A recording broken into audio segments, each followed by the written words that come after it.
माझं नाव तुकाराम आबाजीराव, मुक्काम मुडजा, तालुका जिल्हा गडचिरोली। मी मुडजा येथे 4 एकर शेती करतो आणि सदर शेती करत असताना मला जिल्हा कृषी हवामान केंद्राकडून हवामानाचा अंदाज नियमितपणे आठवड्यातून किमान एक वेळा मिळत असल्यामुळे मला माझी शेती करताना माझं होणारं जे नुकसान आहे ते टळतं।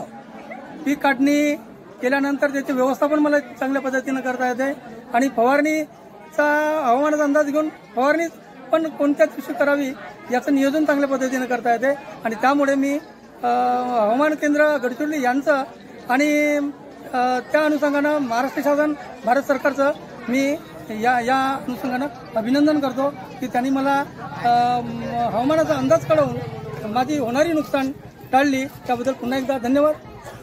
धन्यवाद। जय भारत। धन्यवाद।